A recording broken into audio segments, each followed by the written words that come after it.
Hi everyone, welcome to my channel. Today this is going to be my logic project video, and we're looking into the Lizzie Borden and the Tom Woolfolk case. And so we're going to find the evidence, anything that could have shown that they did it or did not do it. We'll be looking at both sides of the stories from the standpoint that Lizzie did commit murder or that she did not. Same for Tom, he did not. So let's get right into it.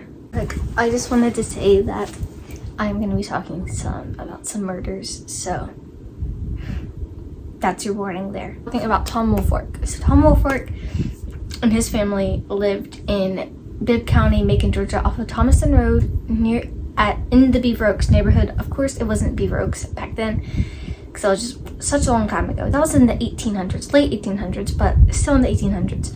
And a fun story about that is, part of the backstory of why I want to do this as well is because of how obsessed my mom has been with it. Like, my obsession with Harry Potter and Stranger Things is like her obsession, except for like she doesn't have pictures on her walls about it. Anyway, she's kind of always been like very like interested in it and obsessed with it. So basically my mom's family lived in the Beaver Oaks neighborhood back in the 1970s, 1980s, 1990s kind of, so they've always lived there. And it's off of Thomaston Road, and the Woolfolks happened right at the beginning, at the front of the neighborhood. So if you've ever been there, you go in, and right in those three houses is about the area that it would have been. They were murdered. My grandfather used to go and scout out trails and take my mom and my aunt on little bike trails through the woods, because their house was one of the first ones built, so no one else lived there. And so they went through the woods, and my mom says she remembers seeing like a bunch of like wells coupling by. I talked to someone about that, and like there's some bricks, and so those bricks were the bricks from the chimney of that house when it was torn down, is what people have like said and figured out. Interesting there. And also 100 years after, and so it's so weird.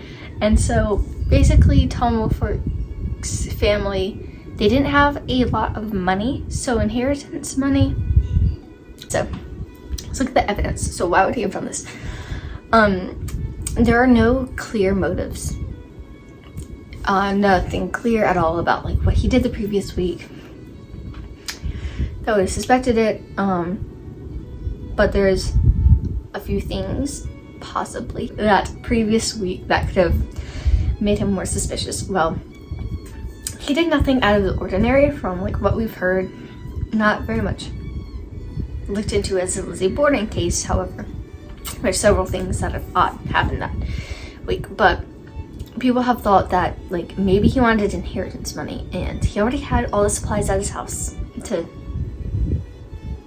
do so. But in the end, we don't really know.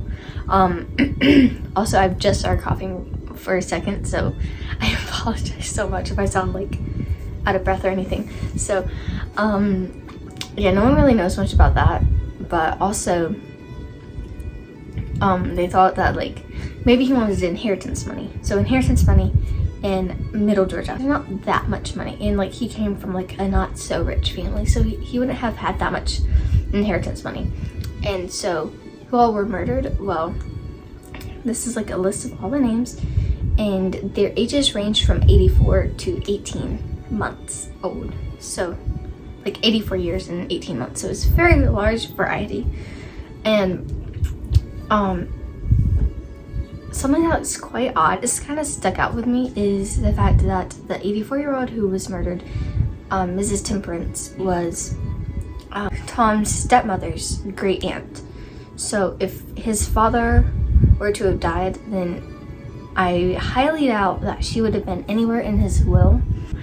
That kind of stuck out with me. And yeah, so because there's nothing much about it beforehand, I'm gonna try to speed this up as much as I can. Let's talk some about what happened that like night, next morning, next few days. 87. So August 6, 1887, 3 to 4 in the morning, all the Woolfolks that were at home were murdered. Tom had 4 biological sisters who did not live at home, so they weren't there, and they were not murdered either. Tom stated that he walked throughout the house to see if there were anyone like alive, what was going on, who was killing them, but he found that all of them were dead. And so he went and escaped. So he cleared all the rooms and he went through a window, but he also saw someone else kind of a little bit from what we think. So he escaped through the window, and then he went and he called for his neighbors. His neighbors came, they helped him, and they're like, what happened? He's like, well, I'm not sure. They've all been murdered, and I think it's from an axe. And it was. And so police officials, investigators, they all got there, and Tom had like thrown some of his clothes into the well that were bloodied. And first he told them, go check the well.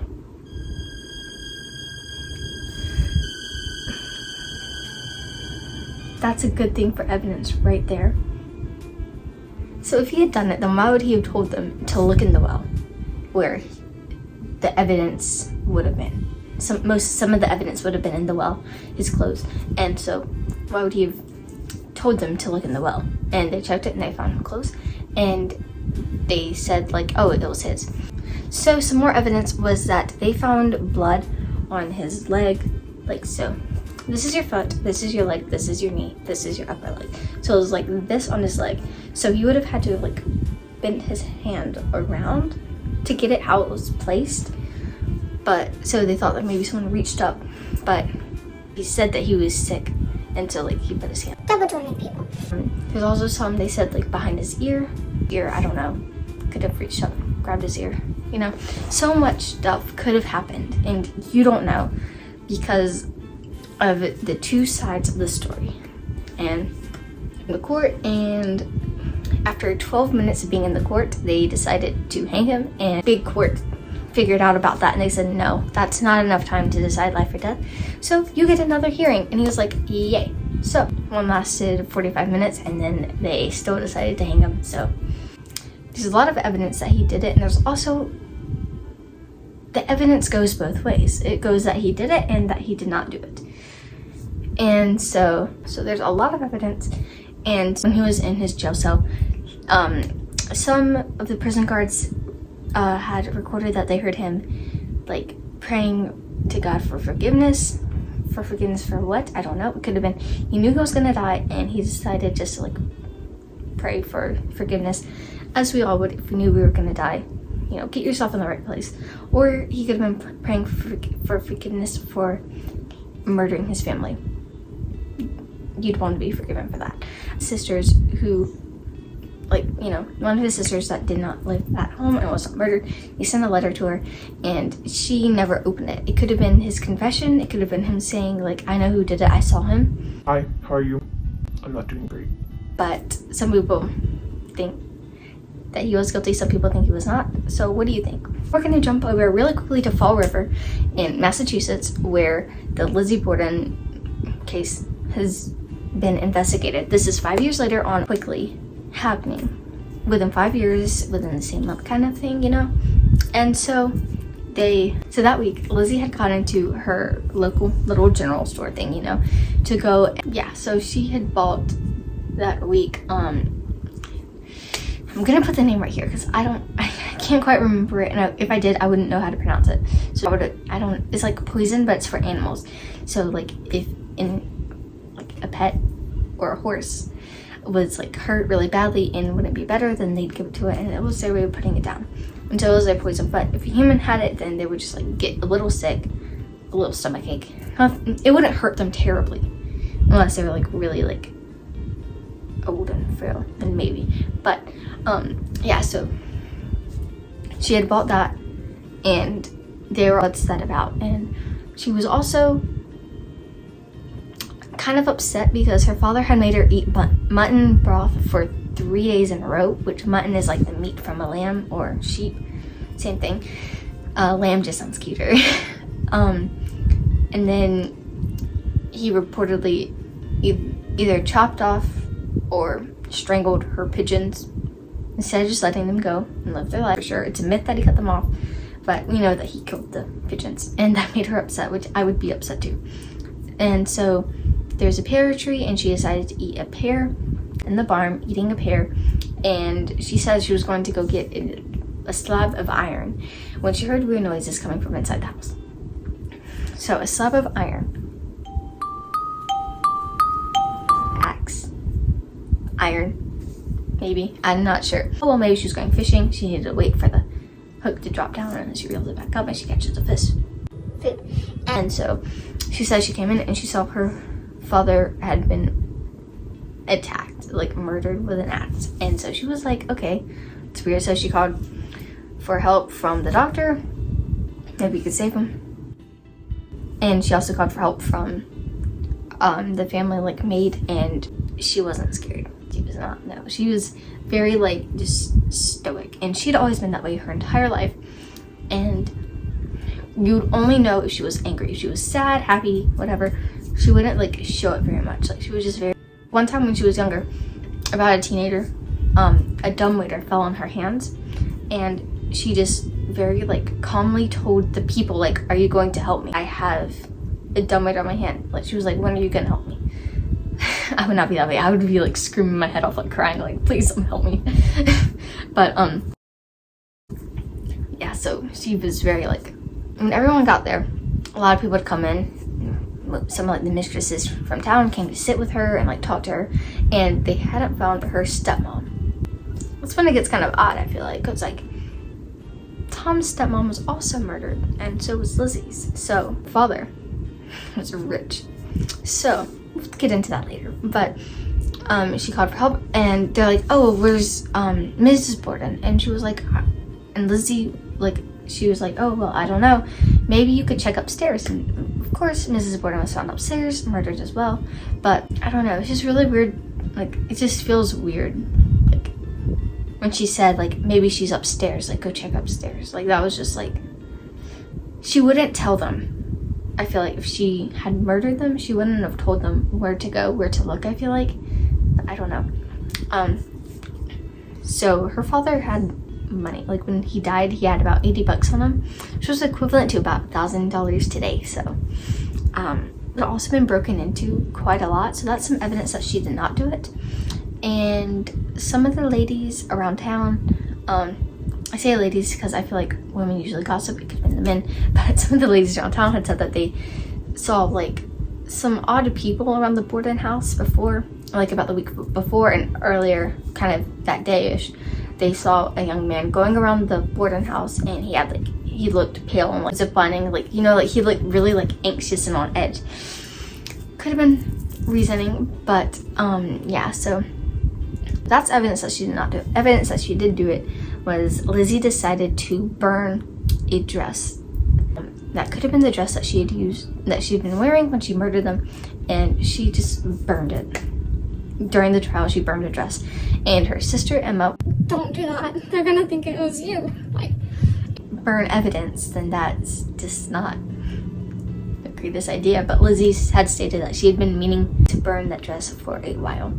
So they also later on found a little like spot of blood. In the courtroom, she was very like calm, and the court kind of lasted a while, like so long that she actually for an entire hour just like sat there like blank expression, like she was not there almost, like she just was but for an hour. So people said that like maybe she had fainted. It was hot. It was definitely hot. But yeah, left with the question, what is all this doing and how is this all connected somehow? Well, it's not necessarily connected, but in some books we have been reading. Thank you so much, Mom, for taking me to the library a lot, getting books, renewing. Thank you, Dad, for driving me out to Rose Hill. Yeah. Anyway, so now we're gonna talk about how this is all kind of connected somehow. So, some similarities I found is that it was both the stepmother was involved in it. No biological. They both were reported to be kind of like just snippy a little bit, like kind of like hot mouth. They both kind of showed not very much emotion. But like personally, like I would be very emotional. Both occasions, a man was seen at the house on the scene of the crime. So we're gonna go backtrack a little bit to the Woolfolks. And so that was said to have like left the house was Mr. Cooper, and he had lived at the place that he lived at the Woolfolks house. I did not clarify that like them at all. Like he was notorious for murdering a lot of people. And he had learned, and he wrote this letter. It was a diary when people a posse had like hunted him down, found him, and they lynched him. And they had found a notebook on him that had like this kind of like letter on it. And he said that he would have killed Tom too if he hadn't have been so slick and slipped away out of a window. So this was after the Lizzie Borden murders. He was like being chased down because of axe murders in Carolinas, like North Carolina, South Carolina, that area, which is a bit close, I feel like, to where the Bordens live. So yeah, did he do it? We don't know. Conclusion to sum everything up. Basically, the witnesses are, like a better word, they're deceased. So can't really go into the sources except for what they said. But then again, like with Tom and Lizzie, they could have been lying. Do they have a reason to lie? Yes, they don't want to get caught. About reading about the murders, as you can tell, a lot of the stuff I've said is I say from what I've read, from what I have perceived.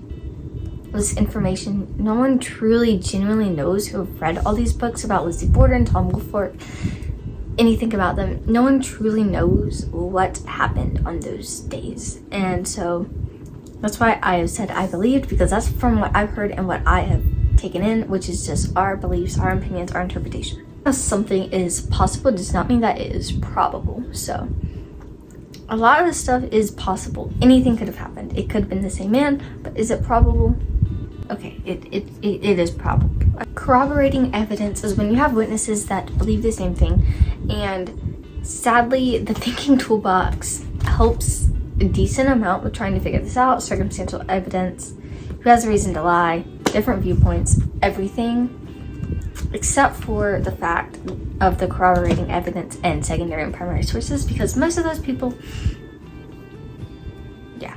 So we don't really know much about it. We can't say a lot of stuff for sure, so we just have to go off of the evidence. Personally, this is just for me and the research I feel like I've been interested in, is that no, Tom did not murder his family.